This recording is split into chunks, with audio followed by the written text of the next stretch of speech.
Good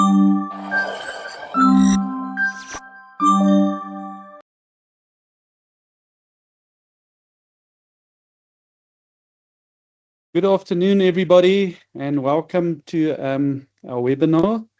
Yaki, can we proceed? Yes, go for it. Cool. So thanks for joining. We will be doing this once a month, and the idea is to share some of the latest trends that we're seeing in the market, some of the latest technologies, some issues that's coming up, and we will have some of our team members help us show this kind of capability on a monthly basis. So this is going to be hopefully a really exciting thing for us. We're very happy to have everybody join us. So for today's session, let me just open here. We will focus on two specific topics, and I've asked Michiel to join me in the session. We will cover firstly just the concept of doing some of your AI workloads on the edge. And then we'll talk about just the wave of agentic AI that's happening and what that means. So most of the folks on the call are existing customers or partners. So this is more of a CohesionX and VectorMind internal customer session. You're welcome to have your teams join in future. So like I said, we will do this at least once a month. And the idea would be to try and share as much as possible. So we'll do about 40 minutes maximum, and then you're welcome to ask questions or to engage with us. I've asked Michiel to join us. He's our Chief Innovation Officer. For those who've not met Michiel yet, he lives inside the matrix. He actually understands the things that we do, which is quite special because it's quite complex what happens at the AI layer. As a start, what we're seeing is a year ago, there was quite a nice article published by Sam Altman about the age of intelligence, that he was saying we are on the cusp of this new age of intelligence, essentially where everything is moving from it's as big as the shift that we saw in the industrial age to the information age. This is a whole new age of intelligence. And a year ago, they were talking about being on the cusp of it. It's now already dramatically influenced everything we do. 80% of Fortune 500 companies in America have at least one AI project live in their workflows. It is massively adopted globally across all aspects of life. What we're seeing, however, is that there is this enormous development in terms of foundational models. And what that means is essentially the underlying models that is powering the applications like the VectorMind platform. There's been massive leaps and bounds progress with those models in the past 6 months that's just opened completely new capabilities. It can handle bigger context, and the investment is quite dramatic in that space. Google has invested more than $120 billion over the past 8 months in that infrastructure. XAI from Elon Musk and similar investments have been made by Facebook. We haven't even seen those models land in our market yet. So over the past 4 months, there's been big deployments by OpenAI. The latest 5.2 and 5.3 models are remarkably powerful. We've seen Opus 4.6 from Anthropic land, which is a game changer in terms of coding and reasoning. We've seen the first open source model that is on par with a premium model called Kimi K2.5, which is a Chinese model. And these models are improving dramatically, but the next generation is going to be, I think, exponentially better in terms of capability. And that's powering a dramatic wave of innovation in terms of what we can do with these tools. What will undoubtedly happen is we will see a world where every single knowledge worker, so everybody that works in the space of anything from HR to legal to development like us to any form of science, will have between 20 and 90 agents perform tasks for them daily. That's the That's the prediction.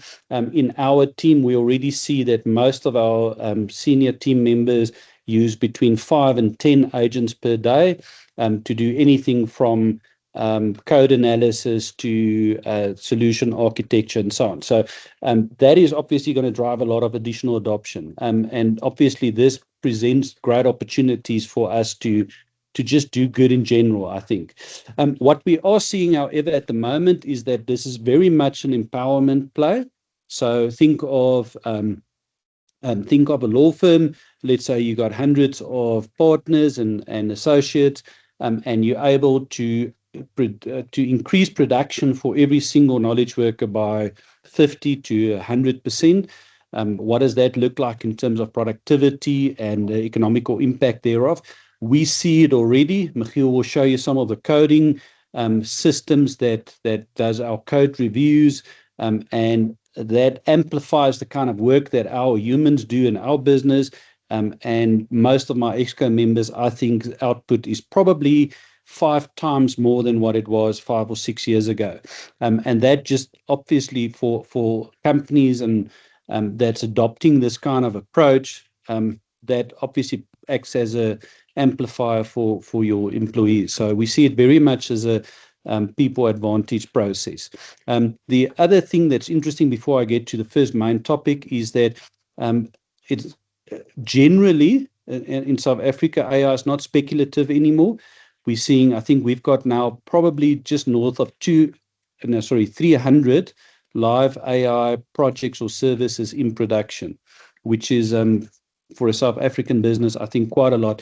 What that tells us is that companies are moving beyond just like a demo or a prototype or just a test into production use cases. So things that does customer onboarding, things that does RFP processing, things that does invoice processing on a day-to-day basis. So I think we passed the hype, and we now there where CFOs are actually asking the questions about how much value did we extract out of the project? Can we quantify the ROI? And I think that adoption will obviously grow from there on. Okay, so the key trends for 2026 that is clear to us at the moment is that a couple of big topics. So I think governance, where it was a nice to have a year ago, I think that almost no enterprises will deploy production AI without traceability, without auditability, transparency on what actually happens inside these engines, and then the use of ethical AI. So things like content safety filters. So I think by the end of this year, it would be unthinkable to deploy in a big enterprise, a public company, any AI workflow that doesn't have basic AI governance. Trust, risk, security management is key.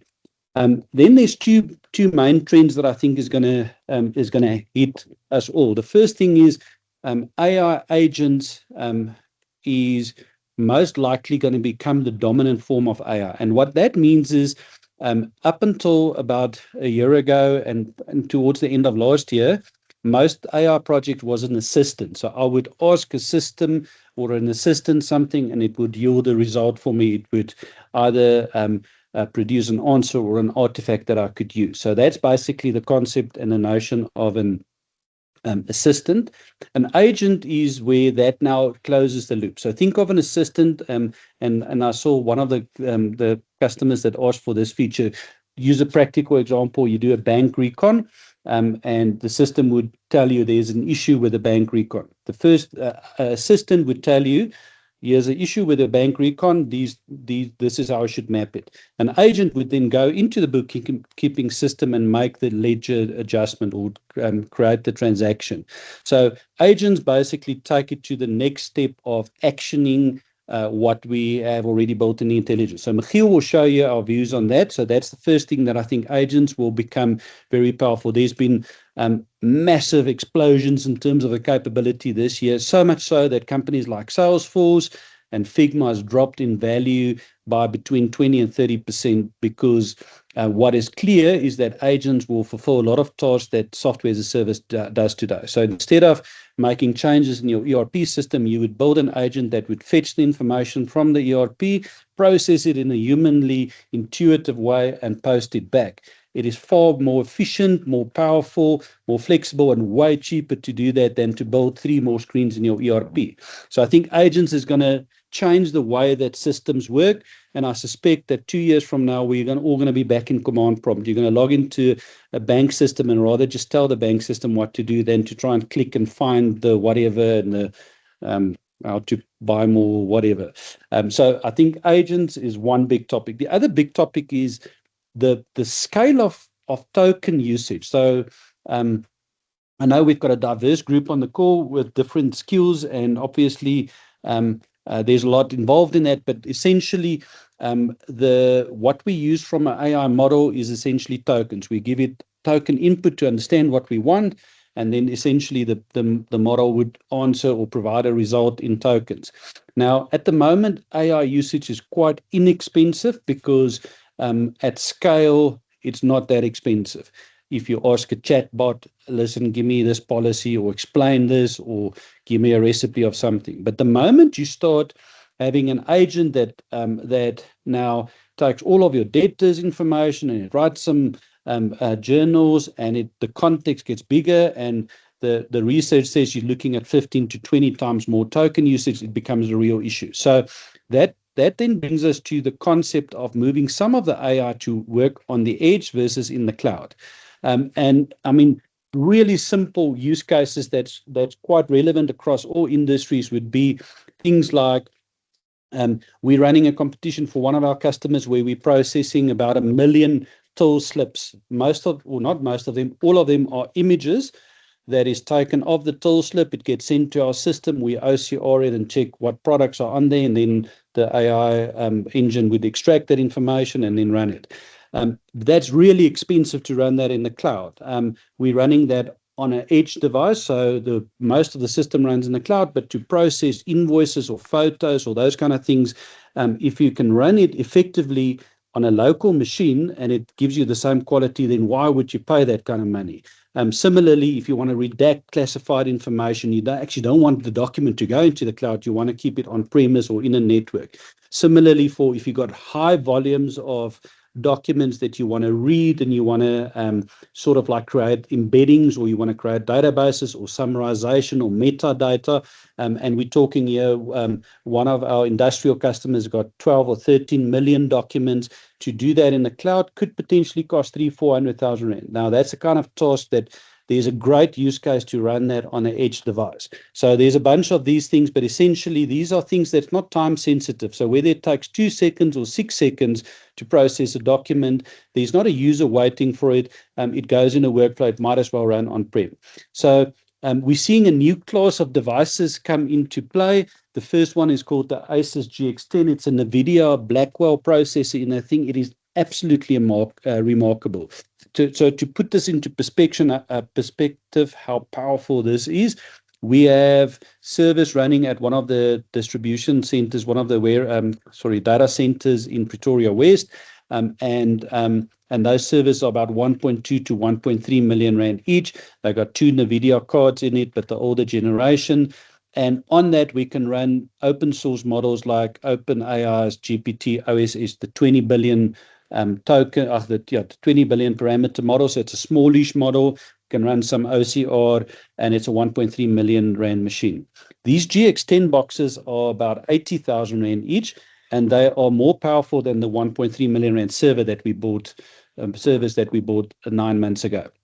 We can run a 200 billion parameter model on this. And it idles, we can do 200 concurrent connections to this. It is just absolutely mind-blowing how powerful they are. It's also the new Blackwell processors. So suddenly, when we start looking at massive consumption, and that's not happening today, but what will happen 2 years from now is, let's say you got a business with 100 employees. At the moment, 5 of them are power users and they use AI 10 times a day. The rest of them maybe use AI once a week or so. As we roll out agents and better capabilities, and it really becomes easier for them to use it. Let's say all 100 employees use 20 agents. every one of those 20 agents performs between 1 and 20 tasks a day, and every one of those uses 15 times more tokens. You will go from, let's say, 1 million tokens a month to 1 trillion tokens a month. I mean, literally, the scale is not 10% more, it's 1,000x or 10,000x in some cases. And what we see in that instance is that you actually don't need to run everything in the cloud, because there's a misconception that everything has to run on the latest models. There's this concept that we use a lot of our tools, and the stuff that's used by our customers are what's called a RAG. So you basically have your own data and you just put an AI on top of that. When you do that, it's very accurate, but you don't need the latest models. You can actually run on an open source model and you'll get the same quality. Now, a lot of your tasks, probably 80+% of our AI workloads, will run just as effectively on an open source model, and it's actually safer because it's in your environment. So we see that there's this ability to, or this desire to run some of these things either on the edge or in some hybrid environment. So, and there's a couple of things that's really important. The first thing is some workflows, if you put it closer to the ERP system, as an example, you got a latency benefit by having the box close to that. The second thing, which I think is probably the biggest issue, there's I want to believe, or I want to say that I think we're living in the biggest heist in history. It's a big statement, but I think there will be documentaries and books written about today, this past 12 months. 97% of all AI users on the planet, and that's close to 2 billion people, are using free accounts from OpenAI and similar tools. It is publicly disclosed that whatever you put into that AI becomes part of the next training round. There's no IP protection. It's even been ruled in courts that it's public domain. So what we're seeing is, without people knowing, 97% of almost all people are having their data stolen and they don't even know it. And I think as this becomes obvious in future, it's going to be, I mean, people are going to be in shock that I put my will into an AI to quickly translate it, but I don't realize that everything there is now public domain. So data privacy and security, I don't think companies realize how big an issue it is. You want to keep that stuff secure. And in some documents, some private documents, you genuinely don't want to send to the cloud. You don't want to take that risk, so process it on site. There's some governance rules and sovereignty rules in certain instances. And then I think what's really important is cost predictability. For some of these projects, you can run it locally. So, and then we've got a policy-based system that will determine where to run those workloads. How it in practice works is tools like the VectorMind platform. We will we run that in the cloud or in the custom environment, but then we select which of the assistants or agents or workloads can then run on the edge, and we can connect 10 or 20 or 30 or 40 of these devices. I suspect 3-4 years from now, every customer will have a range of these edge devices, especially specifically for development or for metadata and documents. High intensity processing stuff that's really expensive will run on the edge, and the platform automatically provisions those models. You can run amazing models on there. So typically, you need to understand which models you want to use. We want to then get the devices on site. We've done now in the past 2 weeks about 18 of these devices for customers. So it's pretty well productized. It works really well. You just plug it into your network. And then I think over time you have multi-site orchestration. You've got 10 offices. Each one of them's got 1 or 2 of these devices, because for today, your OpenAI account might not be so much, but believe me, 2-3 years from now, if you add up all the usage, you want to keep certain workloads off-site. So it's basically just a future view on what's going to happen with that. These devices are absolutely amazing. We run as part of our cloud platform, we run certain things on the device. We've seen that we can comfortably run 250 to 300 concurrent connections to these models. They're really accurate, and the models gets better and better and better. And these devices, I think, over time will also get better and better and better. So it is really now possible. 2 years ago, this was not possible.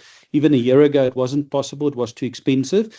But now we can have these kind of appliances in your office, and it just changes the whole way that that you use AI in a more of a hybrid environment, distributed. Okay, and yeah, and that essentially there's a whole roadmap for this, but I think that it is something to consider as part of the future plan for your organization.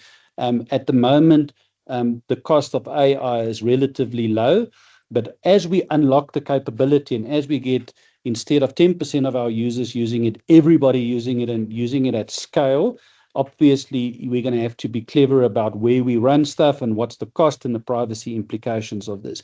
Fortunately for everybody, I think everybody on the call are customers.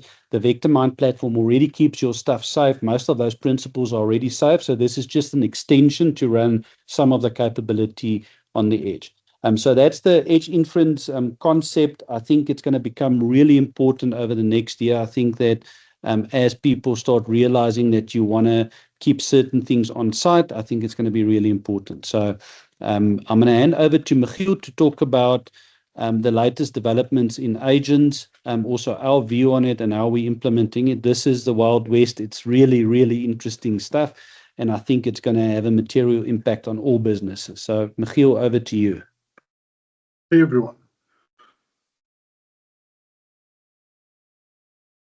Okay, so just to quickly start by explaining the difference between assistants and agents. And I'll note that this is more of a sliding scale than it is a hard switch.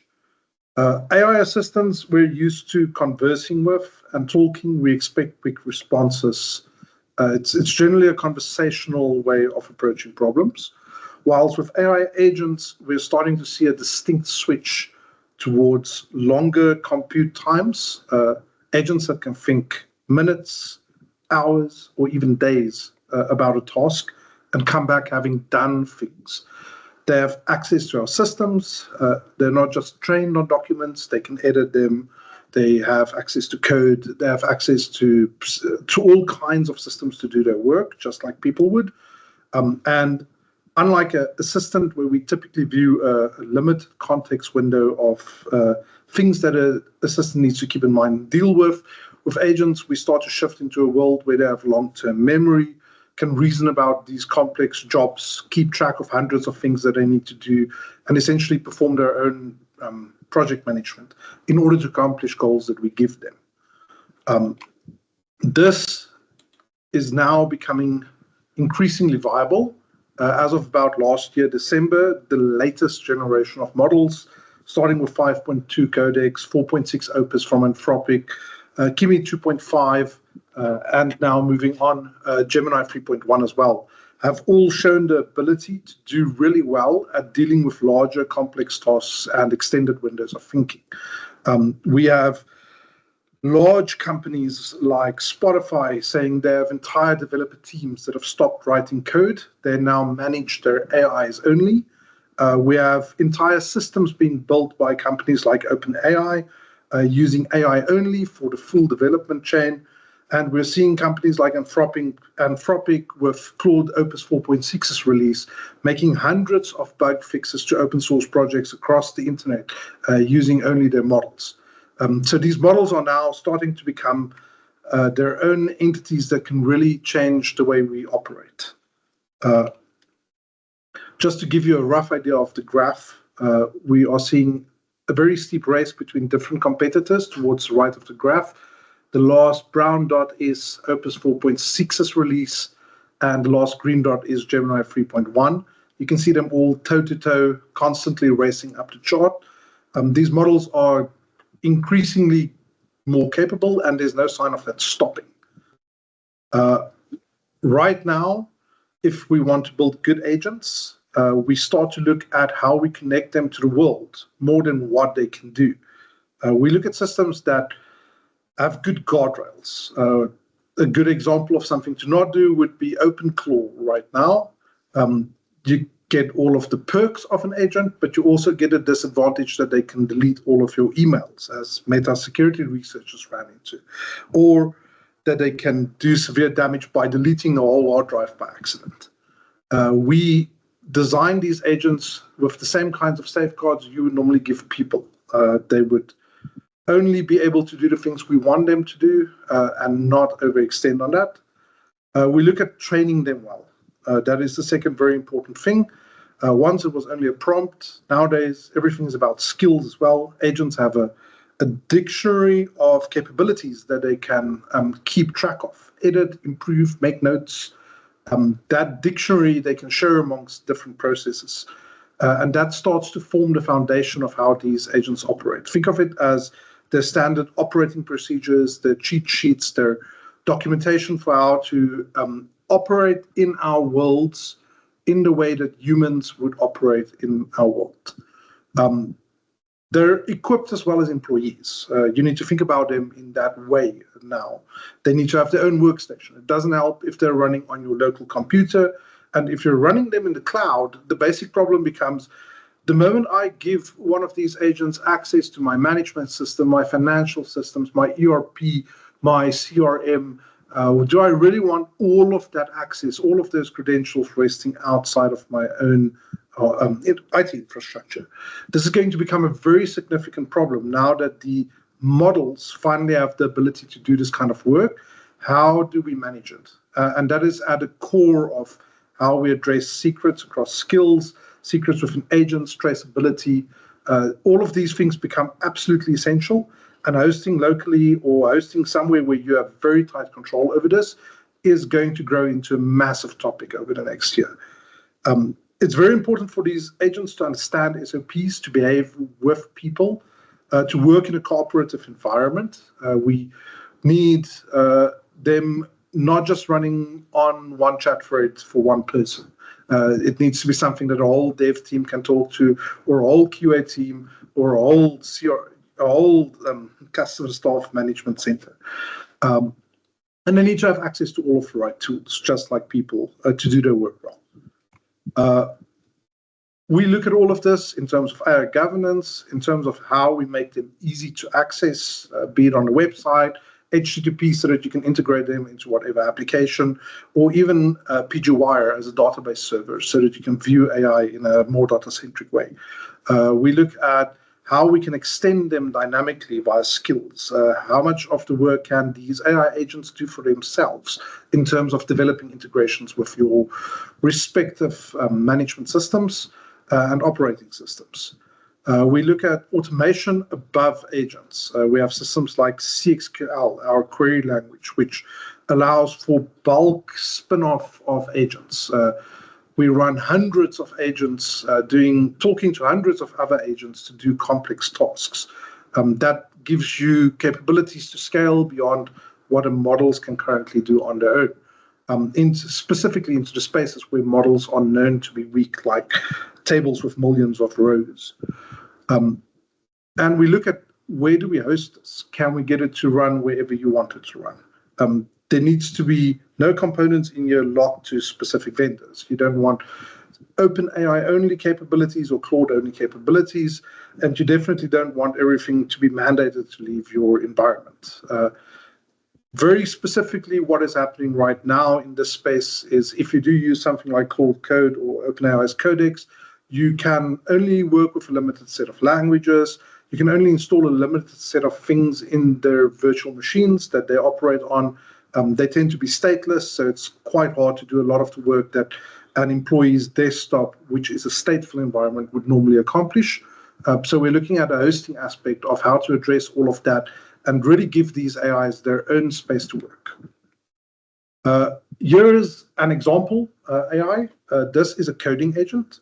It is capable of performing a task from a Jira ticket.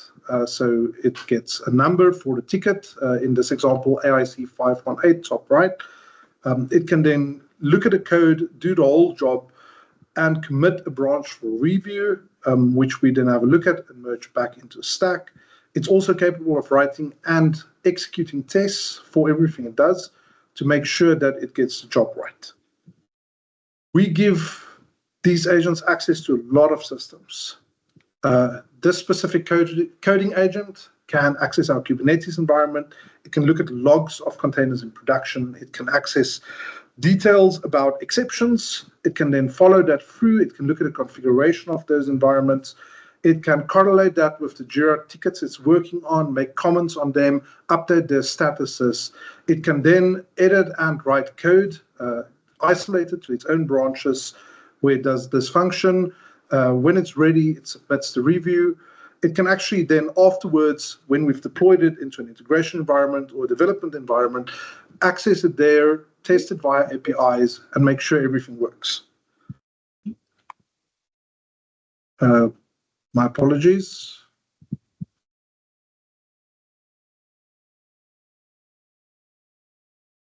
Really?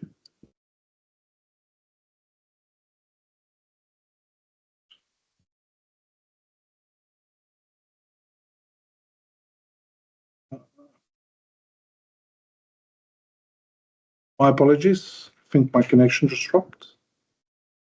What was the last thing I was saying? Did everyone heard? Yep. So we were fine up until you opened the agent, the next one. So we finished this. Okay, great. Yes, we're there. Okay. These agents can talk to each other as well. We apply this in the space of quality assurance, where when we develop a new agent, other agents will have conversations with it, try and breach its security, look at bugs. The QA agents, similar to coding agents, we give access to logs and management data, in some instances even to the code of the agent they are testing, so that they can go and look for vulnerabilities, build coverage tests, etc., all by themselves. So multi-agent is now a reality. This is something we use every day. And we control the level of access to each of these agents based on what we need. All of this is configuration. We reduce the amount of code to the absolute minimum. That makes it very easy to deploy hundreds of agents to do different tasks instead of having teams write one each time we need something. And the code that we do is increasingly just AI, writing a lot of the code within specified safety harnesses with skills guiding them. This is yielding incredibly good results. Here's an example of a live QA assistant on our website. You can ask it a question to go and test something, in this case, to book a Toyota for service using one of our flows. It'll then do that process and come back with feedback. It'll evaluate and pass, in this case, the test, and it'll tell us exactly what happened. So there's a nice review of that specific process. This scales to some of the most complex tasks out there. Mappings is one such task. The process mapping in data world means taking a system that is very complex, that is, say, hundreds of tables, and trying to map the information from that system into another system that is similarly complex. This is typically work that entire teams of developers would take over months. We now have mapping agents that can deal with this. They will analyze hundreds of tables, millions of rows of data, and based on that, devise mappings, write them, test them, and deliver them, all by themselves. It radically reduces the amount of effort in these very complex works. They will, of course, make mistakes like humans would, but due to the complexity of the scaffolding and the level of repetition that this allows, you can get work done that would have taken months in days. For mappings, we even have languages like CXQL, where you can actually run and talk to these assistants from a queryable interface, and you can directly link them to databases. This makes it very easy to use them to manipulate data and start to really integrate with enterprise systems. Things you should be thinking about where these are of immediate help is software development, everything from writing code to reviewing code to dealing with migrations between languages, frameworks, structures, doing regular security sweeps of your code, issue analysis or bug diagnostics you can do with this. Since they've got access to logs, etc., they can really get to everything a QA personnel member would normally have access to. They can write unit tests. They can do maintenance on existing sets of unit tests. Everything around code quality and basic development tasks, they are really good at. Right now, there's a bit of weakness around integrations, where they will still have more issues and require more human assistance. But they can also do the majority of the work even then, just a bit more assistance required. My apologies.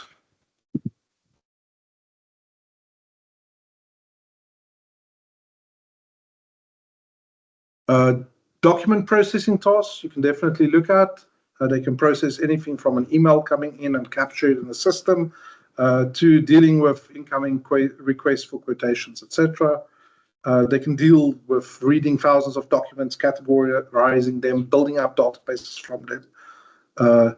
Dealing with complex documents, we have customers dealing with 1,000+ page documents in single AI queries, and you can chain that to deal with vast libraries of information. You can look at things like recommendations for what to try and sell to customers in the retail industry. They can do much more advanced detection of user behavior and desires than you would with normal statistical methodology. Look at things like personalized marketing campaigns. All those kinds of abilities are now very easily attainable using agent technology. Yeah, that is it. Thank you all for coming. And next stage is the Q&A stage. Thank you, Michiel. So, Yaki, are you going to moderate the Q&A? I will. If there are Q&As. I don't see anything. Does anybody have any questions for us? You are also welcome to email us afterwards if you're shy.